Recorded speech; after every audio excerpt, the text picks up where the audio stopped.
Okay, moving on. Now we're covering Chapter 3. Chapter 3 is all about individual and collective rights relating to the Charter of Rights and Freedoms. Please take a seat. Yes, you may. You should have. I was asking. Yes, it's recording right now. Okay. Everyone has the notes? Okay. So we're going to look at the Charter of Rights and Freedoms. Does anyone just raise their hand? Have we heard of this document? Do we know what it is, what it does? Okay. So a lot of you don't. That's great. Be very educational. And we are going to look at how effectively does the Charter of Rights and Freedoms protect your individual rights. Okay, so hopefully there's a little history on the Charter.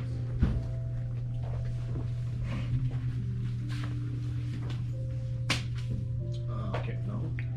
So the Canadian Charter of Rights and Freedoms, known by that name, began in 1982. It stems from, if I recall correctly, the British North America Act. I'm going to turn my volume down.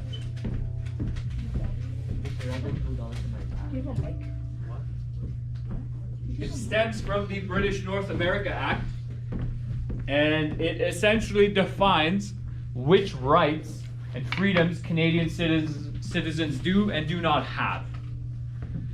And interestingly enough, it puts them down into a document, a piece of paper. You know, it writes them down, quote unquote, into stone. And so part of the Canadian Charter of Rights and Freedoms is part of Canada's history because it solidifies, you know, what the government can and can't do in your life. Okay, we'll break that down when we look into the rights. It also helps highlight, you know, how to protect yourself as an individual and as a citizen. Okay, I actually got to change your attendance, so I'm going to walk away from the computer again.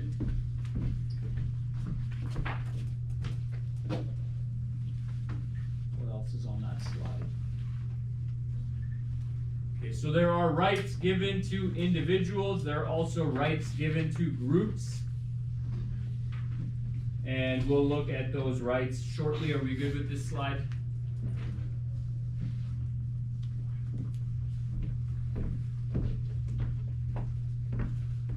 Okay, also, do we understand this word entrenched? It should be in your keywords. What entrenched means is essentially, like, you could look at it in a practical sense, these rights were solidified, meaning you now have them. They can't necessarily be taken away from you. Although over the last few years, I've learned that in the Canadian Charter of Rights and Freedoms, there's actually a little blurb right at the top, which puts a caveat that says, well, the government can take away your rights if they deem it justifiable. We'll talk about that more in detail later on. Okay, I'm going to move on.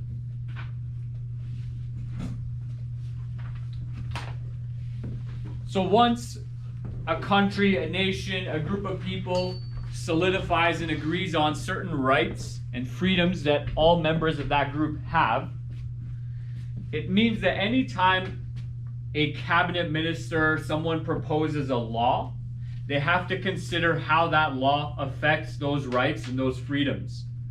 So for example, one of your rights is freedom of movement. Meaning, if you wanted to, and I remember reading your document at the start of the year, some of you mentioned that you want to move out of Leduc. Just a show of hands, how many of you want to do that? Okay, a couple of you, right? The government. So what this comment I made earlier means is that the government can't make a law that says you have to stay in the city you are born in. You can't move. And the reason for that is because that would put a limitation or restriction on your charter right to freedom of movement. Okay. I'm going to open the windows. Anyone else really hot in here? It's getting kind of toasty for me, so.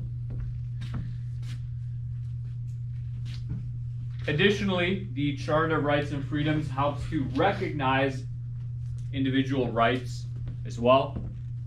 So, for example, in some countries, you know, not everyone is allowed to go to school. You know, not everyone has the right to education.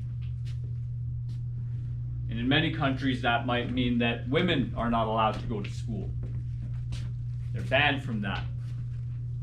And so what it means when it says that it recognizes those rights is that before and after the Charter of Rights and Freedoms, there were some things that people could or could not do. So in that little discussion we had before we started recording, in America, when they were under Jim Crow laws, what that essentially meant was that there was segregation of black Americans and white Americans. And so black Americans had their own theaters, white Americans had their own shopping centers, schools, everything was separated. That was law. And when that was overturned, or let's say if they put in something like the Charter of Rights and Freedoms saying that everyone has equal access to education, you can't discriminate someone based on their skin color, it recognizes your right as an individual, regardless of your skin color, for whatever that right happens to be. Maybe it's freedom of movement, freedom of education, or access to education, language rights, mobility rights, whatever it is. Okay. That's what your charter actually looks like. I will give you a document. I will give you a copy of that. I just got to hole punch them, send them out. Maybe we'll do that today. Okay.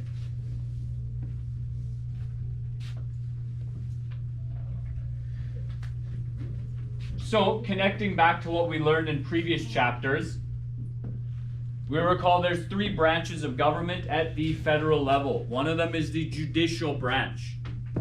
Judicial branch is made up of judges, Supreme Court judges, justices they might call them.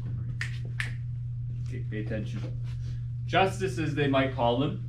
And what their job primarily is that every time there is a new law suggested by a member of parliament, a cabinet minister, the judges will determine whether or not that law is unconstitutional. So what that means is, again, if someone passed a law that says, hey, you know, there's just way too many people moving around in Canada, we can't allow Canadian citizens to move out of their city, they must stay where they were born, that is unconstitutional. It goes against your right and freedom of movement. Okay. So sometimes it gets very tricky, particularly during the COVID situation. It got very tricky because many people, their right to freedom of movement was taken away or reduced or limited. And so the judicial branch, they're the ones, these judges, they're the ones who, using their expertise, decide, is this reducing, limiting, or taking away the rights of a citizen, or is this a justifiable restriction of those rights? Okay, so for example, we have a seating plan in this class. Now, some of you might think, oh, that's not justified. Some of you might think, yeah, I get it, we're really noisy. Also, where is he? He's been gone for a while, hey? Perfect example as well. Better example, you know, you have the freedom as a student to use the washroom, right? But it's also a privilege because if you just wander away for 20 minutes unsupervised, I don't know, maybe we see him outside on the skating rink. What if he gets hurt? What if he gets kidnapped? What if he gets lost? Who do you think is held responsible for that? You. Me, right? And so, you know, school teachers can at times reduce that right or privilege of whether or not you can go to the washroom because, well, you're a little unreliable. You say you're going to go to the washroom, you leave for 20, 30 minutes, we don't know where you are. Maybe you come back with a coffee, you clearly left the school building. Well, I'm responsible for you at all times, so maybe I have to put a justifiable restriction on your freedom of movement, freedom to use the washroom. When Miguel comes back. I shouldn't have said his name on the camera. He's gone forever. Well, then we all suffer. Okay. And as already mentioned, so the Charter of Rights and Freedoms has a little note that allows those judges, allows the people making these decisions to say that, hey, we can restrict your rights and freedoms if it's justifiable. Okay, who determines that can sometimes be difficult. Okay. Looking at some of the individual rights, we have fundamental freedoms. So you have the freedom to express your opinion. So when the young man asked to go fill up his bottle and was told no, he has the freedom to say, you know what, Mr. Quadra, I think you suck for not letting me get some water. You know, he can say that. You know, he has the freedom to express his opinions. Is he going to say that? Is he going to say that? Maybe, maybe not, right? Maybe if I do that to him every day for no reason, he might get upset. So he has the freedom to express that opinion. In Canada, we're very fortunate. You know, you can express your opinion on a variety of things. So a lot of people, politically speaking, feel very, feel a type of way against Trudeau. Maybe I'm not going to use the term camera and whatnot, but you know, maybe you've seen those stickers on the backs of people's vehicles. Now, is that the right way to go about the problem? I don't know, right? But in Canada, you have a freedom. Hey, let's go. You're not to be helping someone else on the test. In Canada, you have the freedom to express that opinion. If you don't like the government, you can say that. There are many countries, particularly right now, the situation in Iran and Afghanistan, you cannot say that about the person in charge. You will disappear. Absolutely. I want to say Russia is very similar. Like if you speak against Putin and the government, you will absolutely disappear. And not to be found again type of disappear, likely. North Korea as well, right? The reason is because those places, they're not democratic. They don't have rights and freedoms for their citizens necessarily. Okay? You have the freedom to choose your own religion. You have the freedom to choose whether or not you want to go to a religious school. You have the freedom to organize peaceful meetings and demonstrations. So maybe you're really upset about the seating plan. So you all organize a demonstration in the gym and you all start chanting, Khawaja sucks, Khawaja sucks, right? But you never do that, would you? I love this adaptation of adjusting to this no throwing rule, because there's nothing about not sliding things across the room, but it is incredibly distracting, so let's not do that. I can get that. Okay. You have the freedom to demonstrate and organize peacefully. So if there's something you don't like, you can get your friends and you can stand, you can picket, right? You hold up a sign. Say, no more seating plans. No more cell phone policy. But as soon as you start getting violent, well, you're breaking laws, and you can't do that. Torch. Okay. You can have your tiki torches as well. The freedom to associate with any person or group. Okay, so you're free to associate with someone with a criminal record. You're kind of free to associate with known terrorists, although they may restrict your access to flying as well, because they'll say, hey, you know, it's not that we don't trust you, it's the company you keep. Okay, and that happened a lot after 9/11, particularly in America. People were put on the no-fly list, the blacklist. They couldn't go on airplanes because they were associated, sometimes very loosely. I mean, there was a particular case where this individual was in the cafe at the same time a terrorist was in the cafe, and this individual was barred from flying because they're like, well, you know, you were in the same cafe. How do we know you didn't meet? You know, so hopefully you have the freedom to associate with any person or group, and you know, you can do that freely and not be punished for it. Okay, look at this peaceful protest from penguins. Unseen footage.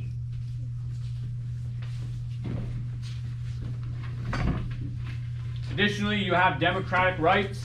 Again, we're very, very fortunate in Canada to have this. All of you, when you are the age of 18, have access to voting.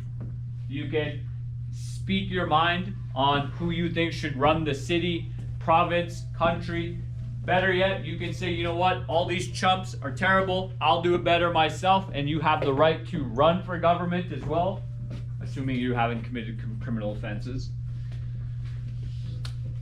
You have mobility rights, we already discussed those. You have the right to say, you know what, I don't like the way Trudeau's doing things, I'm just gonna move. Instead of putting a sticker on the back of your truck or car, you say, you know what, I'm gonna find a better country, I'll move there. You have the freedom to leave this country, you have the freedom to stay. You have the freedom to say, you know what, winter's terrible, I like BC better, I'm just gonna go move to BC. My friend did that not too long ago. Okay, so you have all of these rights and freedoms granted to you, and these are entrenched, they're solidified by the Charter of Rights and Freedoms. You can always say, hey, this is my charter right to do this. And again, you got to keep in mind, and we don't really get to learn this as much, we don't learn so much world history. There are many countries where you can't do that. There are no elections because well, in some countries there's no government, it's a dictatorship. Someone just rules the country or a group. Or they have like kind of fake elections. Like Russia is like well known for their little fake elections where you don't always get to have a different option. Kim Jong-un, great example. How did Kim Jong-un come into power? Who was in power before him? His dad, right? His grandpa. I don't know exactly how their family got put into place, but that's more like a king. You You know, he gives the leadership to his son or child, whatever. Yes. Yes, you may. Okay. You also have legal rights. So I was just watching a video with some students this morning, but you have the right to be free of imprisonment. So let's say the police suspect you of committing a crime. They can't just keep you in a prison cell for like 2-3 days, 2-3 months while they wait for a judge to look at your case. That's against your rights. Okay. You have the right to be free of search and seizure without reasons backed by law. Now, hey, one thing you should know, just because an officer asks and they want to look at your phone doesn't mean they have a right to do that. So the video we were watching, the police officer in the video wants to look at this guy's phone, wants to look in his bag. Well, the police officer doesn't have a warrant and probably doesn't have a justifiable reason. I think America's laws are a bit different, but no evidence. So that police officer can't just force this person to look through their bag, look through their phone. But if you say, oh, sure, officer, I'll sign into my cell phone, I'll give you my phone. Now that officer can look through whatever they want. Oh, sure, officer, take a look at my trunk. And if they find something, you could be held responsible. You know? Not that they should find something. Hopefully you're not carrying around illegal things or doing illegal things. You have the right to a fair and quick public trial by an impartial court. So we talked about juries, jury duty. Right? They can't just pick 12 people who hate you.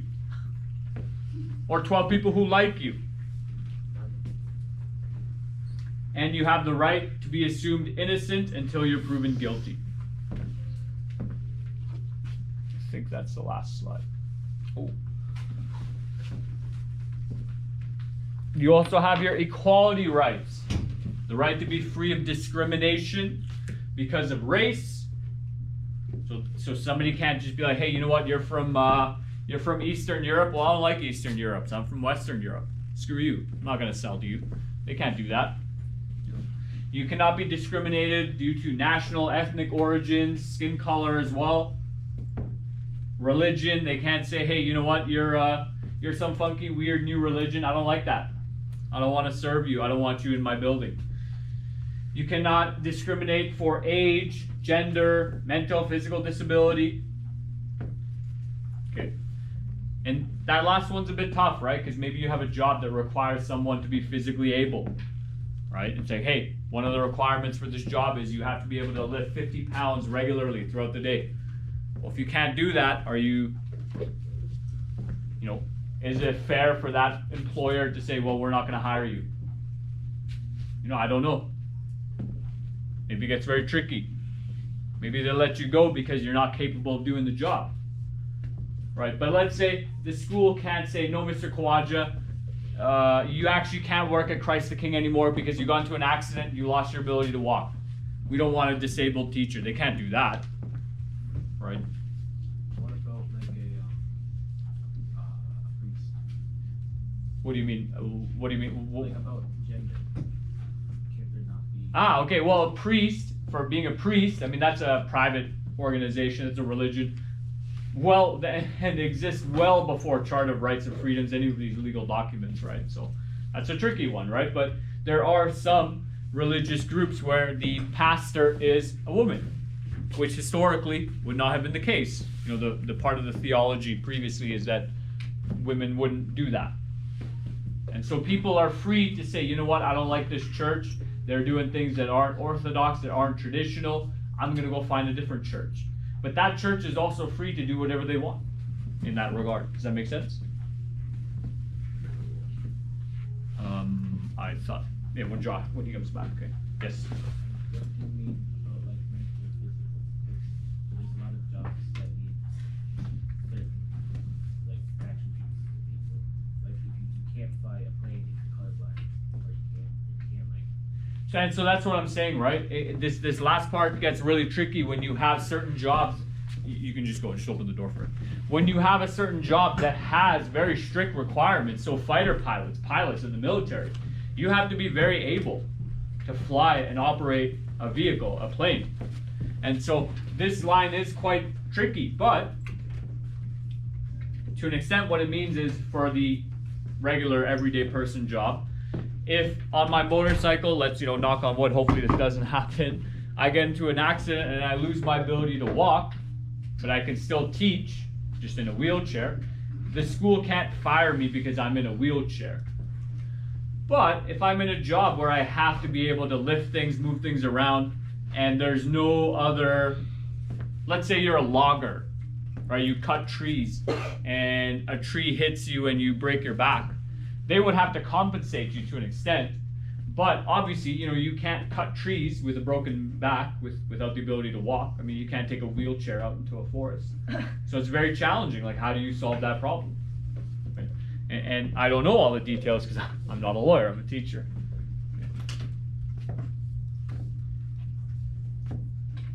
Sexual orientation is another thing as well. So if you in your workplace come out and say, hey, my sexual orientation is so and so, they can't be like, well, you're fired. Now it's tricky because Catholic schools can ask, are you living a Catholic lifestyle? And homosexuality is not something that's supported by the many religions, actually, on that note. And so it becomes very difficult. Where is this line? Like, where do you blur this line? What is and isn't allowed? I think that was the last slide. Why is my remote not working?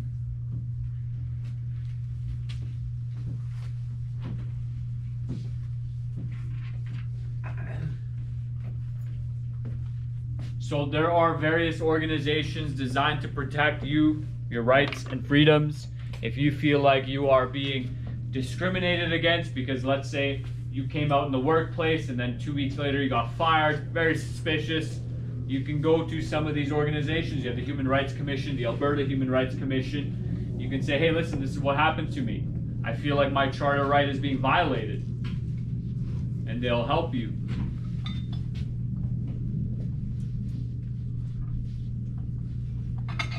You can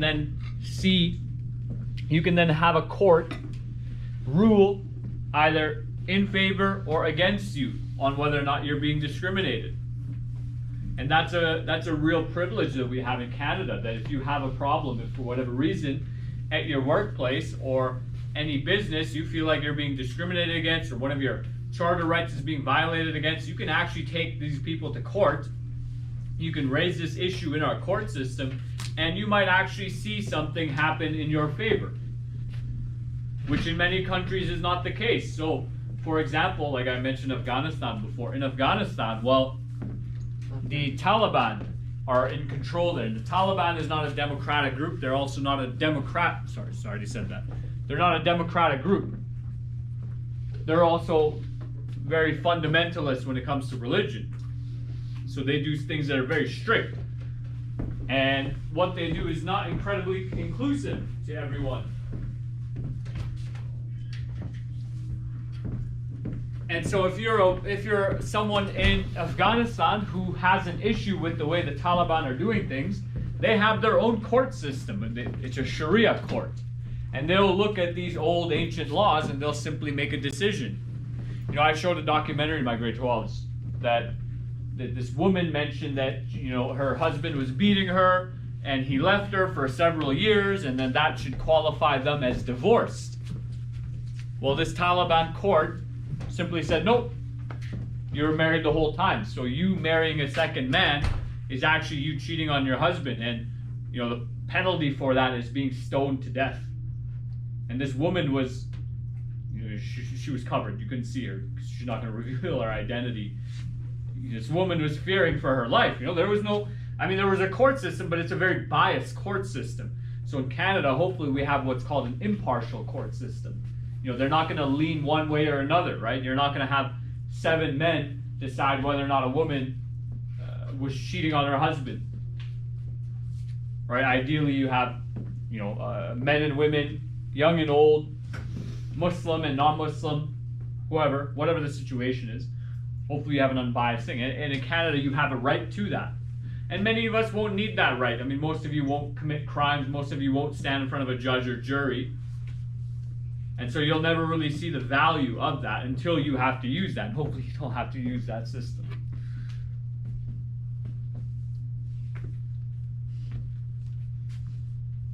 That last point there relates to, as I've already mentioned, your rights and freedoms can't impede someone else's. So, you have access to driving. You can drive a car once you pass your test and are qualified to do so, but that doesn't give you a right to run people over and say, oh, he was in my way, so I just hit him with my car. Or, I feel like doing donuts in the field because, I'm off work today and I need something to do. It's very fun. Well, you're damaging someone else's property. You're not allowed to just do whatever you want. So there are some restrictions.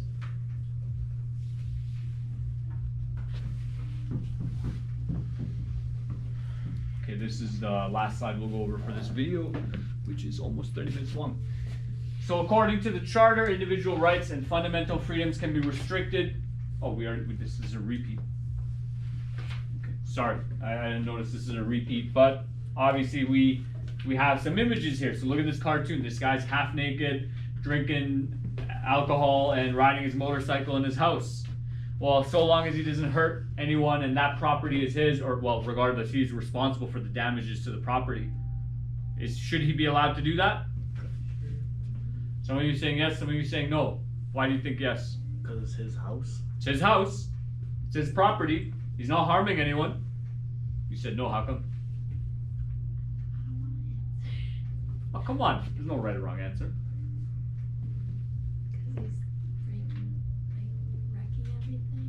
He's being reckless, right? So someone could get hurt. Most likely him. What about the dog? Animal abuse, cruelty, right? I know the law is very clear. You can't kill another person, but are you just allowed to go around killing animals? You said yes. Maybe you have a hunting license and you're doing it according to that system. But you can't just go around killing cats and dogs. I'm pretty sure they'll do something to you. I don't know what. Maybe they'll put you down. Maybe you're the feral one, right? Get to hug your parents. Right? So, people are going to vary. Like, should you be free to do whatever you want in the privacy of your own home if it's not harming anyone else? He doesn't have a helmet on. No. Like, maybe you want to remove the main floor in your house and have a trampoline thing at the bottom, and just every day you trampoline, you do backflips, right? So your house is like a big bouncy castle. Should you be allowed to do that? Yes. No. Yeah? Do you think you can? Yeah, who said no? Whoever said no is right. What was also like safety regulations for houses? Yes, you read my mind. Again, you've done this before, right? There's safety regulations. So before you even touch your house and remove the main floor and only have a basement and like a 20-foot roof so you can do backflips, you have to get a permit, a building permit to do that. Even if you want to develop a basement, my friend had to get a permit to do that. Right? So your rights and freedoms do have restrictions and limitations. Okay, we'll leave it there for today.